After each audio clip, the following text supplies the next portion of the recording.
Hey, how's it going everyone? This is Brandon Bias from CheckIt.com here with another amazing and exciting not Tutorial Tuesday. It's Tuesday night that I'm recording this, but I have a very bad feeling that there's absolutely no way whatsoever that this is going to be done by tonight. So, let's see. I'm sure you guys want to go ahead and just get right into this tutorial. But before we actually get into it, I'm sure you kind of want to know what we're doing. So, voila! This is what we're working on today, guys. This is a water text effect made with the 3D Repoussé tool in Photoshop CS5 Extended Edition. At least I think it's just Photoshop CS5 Extended. I don't think it's in any other version. I don't know. I could be wrong. I don't even really remember. I'm not a Photoshop expert. I just make crap with it. So anyway, let's go ahead and get right into this tutorial. I'm just going to go ahead and close this up and start up a new document. And we're going to do the usual 1280 by 720 with a 72 resolution and a transparent background. You can use something different if you so choose, but that's completely up to you. And over here, since I've got black as my background color, I'm going to fill this in with black by hitting Control Backspace or Command Delete if you're on a Mac.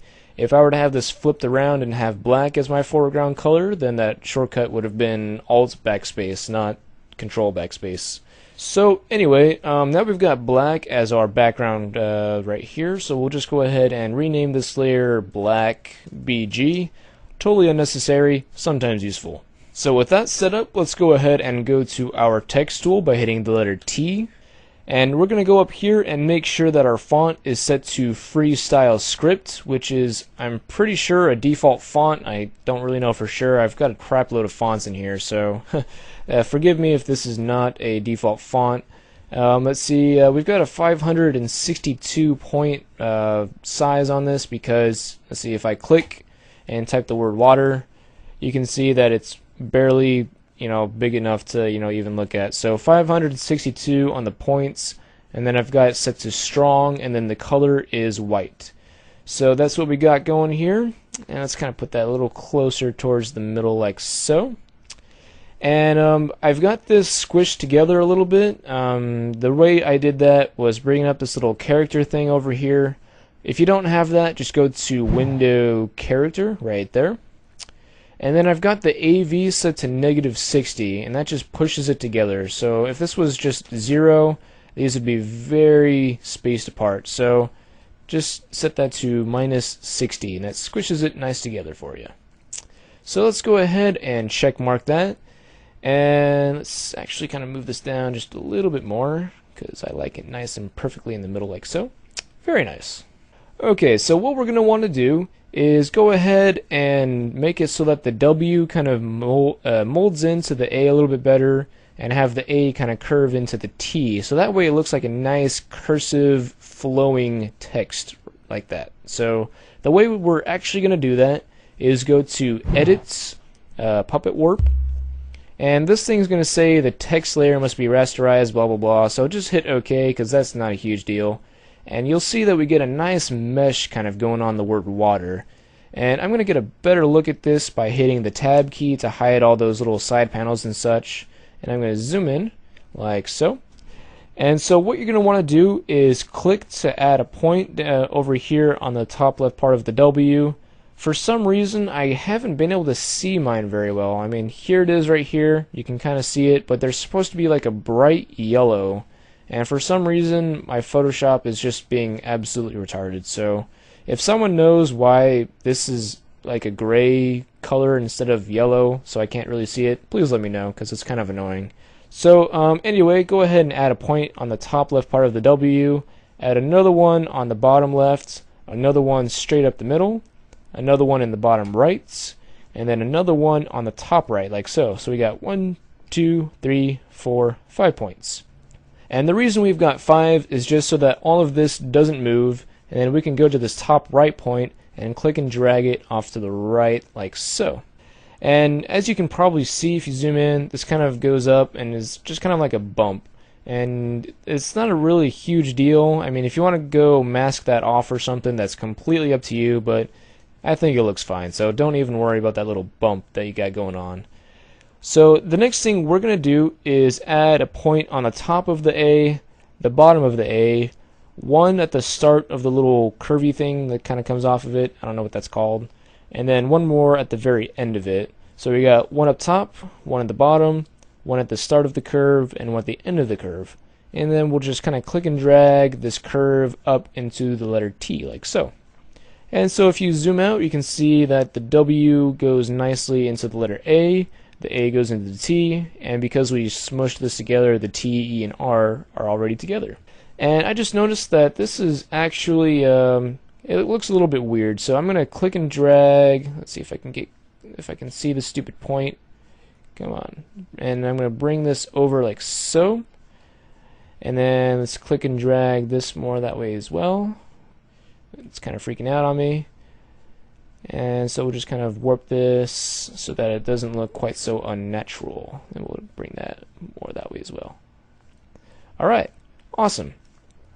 It just looked like it was kind of a little stretched out there, so I just kind of brought it in to the right a little bit just to make it a little bit better. If you had no idea what I was doing, don't worry about it. Okay, so I'm going to go ahead and hit the tab key to bring back all of my menus and such like that. And then I'm going to hit this little check mark up here to commit those transformations I just made. And we've actually got a good start on what we're doing. And the next thing we want to do is add in those little curves that go into the W and out of the R that you saw in the little preview. And the way we're going to do that is grab our pen tool by hitting the letter P, and then I'm going to zoom out and kind of go somewhere up here in the top left hand area outside the canvas, and I'm going to click and drag down to the left like so. Then I'm going to go over here and click and drag up into the right, and then I'm going to go to the W right around here and click and drag down that way like so. So there we go, we got a nice little curve, just wee, like a little slide. And so actually, let's go ahead and move this way a little bit. So I'm going to hold the control key and click and drag this up and that way. So that's actually looking pretty good. So the next thing we want to do to make sure that this kind of turns out right is to go to our brush tool by hitting the letter B, and then go over here to the brush size and all that stuff, and make sure the hardness is set to 100%. And then the size, you're gonna make sure that's the right size by going to the word, and then you're gonna size your brush up and down and make sure that it kind of fits the size of the word. So right now I'm sitting at like 25, and that should be okay. So we're gonna go to our pen tool again with the letter P, and then I'm gonna right click and I'm gonna say stroke path. And then the tool I'm going to use is, of course, the brush, and we don't want the simulate pressure check marked. Make sure that's off, and then we'll hit OK. And that's actually looking pretty good. Usually I have issues with like the angle that it's going in, but that actually turned out really well. If for some reason your angle seems a little bit off, then just undo that, move around these handles a little bit to kind of change the angle that this is going into the W, and then just stroke that path again, and just make sure you get something that looks natural.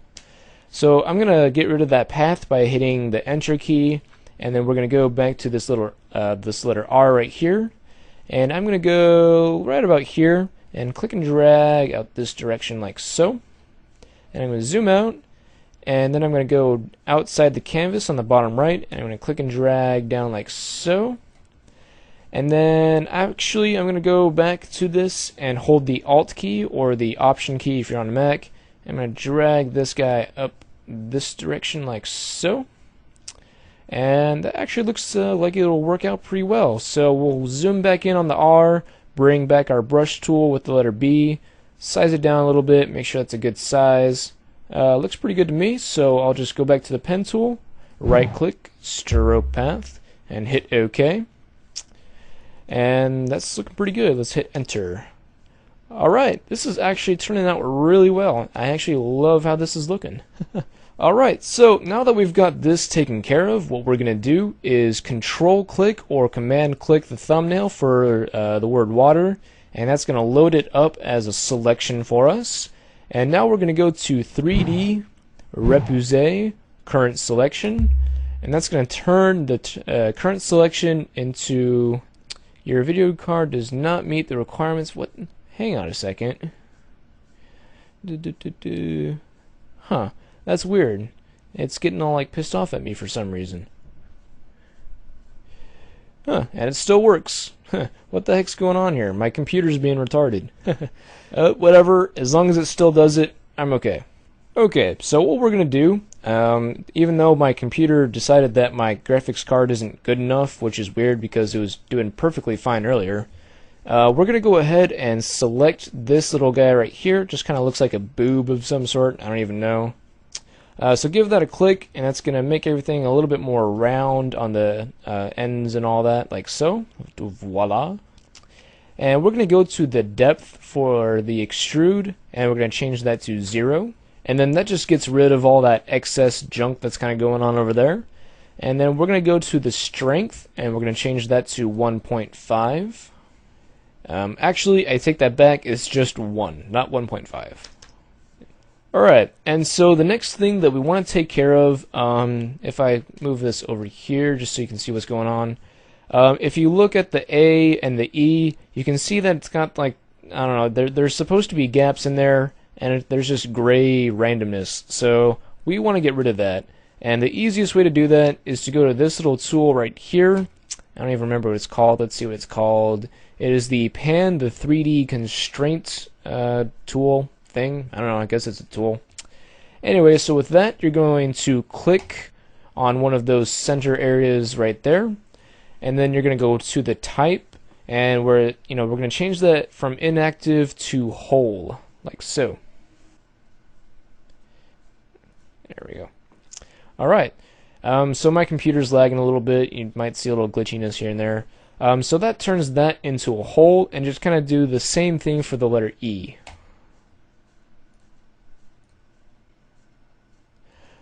Alright, so everything seems to be going pretty smoothly. We got all the settings right, so we'll go ahead and hit OK. And so the next thing we want to do is go ahead and make this look like it's actually water instead of just a weird 3D, like bevelish looking blob thing. I don't know. So we're going to go ahead and go to this 3D scene option off to the side and bring that up. If you don't have that, then you can just go up to Window 3D right there. And as you can see, we got quite a few options, but thankfully we just have to go to this first one right here, which is the front inflation material. And with that selected, we're going to go to the diffuse and give that little box a click, and we're going to change that to white. Come on, you can do it. Go to white. There you go. And we'll hit OK. And we'll leave the opacity at 100% and the bump at 1. But we're going to change the reflection to 20. And then we're going to and we're going to leave the illumination at, as a black, and we're going to change the gloss to 100%, and we're going to make the shine 100% as well. And then the specular, we're going to change that to white as well. Come on. My computer's like rebelling. You know what? Screw you. FF. There. If you say F enough, it'll turn white. And then this this last one right here, the ambience, we're going to change that to black, like so. So we got whites, black, white, black, and then the reflection, we're going to change that to 1.5. That's that number I got mixed up earlier. Okay, so obviously we don't see a whole lot going on, so we still have some work to do. So we're going to go over to this bump map and click on this little folder icon next to it, and we're going to click New Texture, and then just leave the width and height and all that, just kind of the same dimensions and all that, and hit OK. And then over here you'll see that it added a little bump for waterfront inflation material. And so now, if you go back to this bump thing, you'll see that the folder icon changed. And we'll give that a click and go to Open Texture. And let's close this up. And as you can see, there's nothing here, so we have to add something to this bump texture. So we're going to go to Filter, Render, Clouds, and so we got these nice white and black clouds. If you didn't get those, make sure you got white and black as your foreground and background color before you do that. And so now we're going to go back to Filter, Render, Difference Clouds. That's going to create all kinds of craziness right here. And if it's looking a little too dark or too bright or whatever, you can always bring up the levels for it by hitting Control L. And let's brighten it up a little bit like so, and then bring the midtones in like that. And so we actually get some pretty good looking stuff going on here. And so we'll hit OK with that and go back to what we were working on before. And as you can see, we still don't have a whole lot going on. And so the easiest way to do that, not to do that, but to fix this kind of conundrum that we're having is to control click or command click the thumbnail for the water layer to load it up as a selection. And then, shoot, what was I going to say? And then we're going to fill up that selection by hitting Control Backspace because we've got black as our background color. So we're going to fill all of that up with black. And let's see, we got all kinds of weirdness going on here, which is not cool. It actually didn't select the entire thing. So let's go ahead and try something a little bit different. Let's undo that by hitting Control Alt Z and then Control Alt Z again. That way we're back to where we were just a couple steps ago. And for those of you that are on Macs, that would be Command Option Z. Just figured I'd point that out. And then let's go ahead and try and fill this up with black again by hitting Control Backspace or Command Delete, and we'll see what happens. Alright. Wow, we got all kinds of craziness going on here. It's actually looking pretty cool. Wow. Turned out pretty sweet. Alright, so that actually turned out really nicely. For those of you that don't like how much white there is on the edges and all that, you can go to the effects icon and add a stroke, and then just leave that as a black stroke and just change the position to center. That will kind of get rid of some of that white edging. But I'm going to cancel that and just kind of leave it there because I actually like how it's looking right now. Okay, so just a thing or two to add in would be the splashes. So I'm just going to go ahead and go over here and bring in my splashes off to the side right here. And these are just glasses of water with like ice being dropped in it, so nothing too fancy going on here. So I'm just gonna go ahead and click and drag this larger glass image in here, and then I'm gonna set the blend mode of that to screen like so, and then I'm gonna bring up the transform tool by hitting Control T or Command T if you're on a Mac, and I'll just size this down while holding Alt and Shift. And then let's put this sucker over here, maybe give it a turn. Just kind of put this wherever you think it kind of needs to go. So I'm thinking right around there is going to be pretty cool. Yeah, actually it looks very nice right there. So I'll just go ahead and make sure that's good. And bring this one back and in like so. Set that guy to screen. And then make that a transform. Or transform that with Control T, I mean. Kind of said that weird. And let's kind of put that like right there, somewhere in there. I don't know. Let's actually go ahead and add more splash to that by taking this guy right here, which is this layer, the layer 1 right there. And we're going to duplicate that by hitting Control J or Command J. Bring up the transform tool with Control T. And let's just kind of bring this sucker up and over here like so. Right, let's do it like right there. Shazam. And we got some randomness going on here from layer 1, so I'll select layer 1, bring up my brush tool with letter B, and I'm going to size it up by hitting the right bracket key, and let's swap them over to black as our foreground color, and we'll just paint in black right there. Beautiful.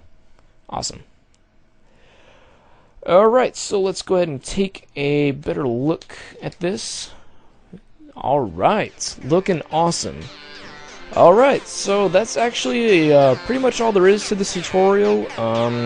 It ended up a little bit longer than I thought, but I don't know, I'm just gonna go ahead and blame different things like a slow computer and like not even getting my microphone until like, I don't know, maybe it was 4, I don't even remember. So thank you guys for watching this tutorial.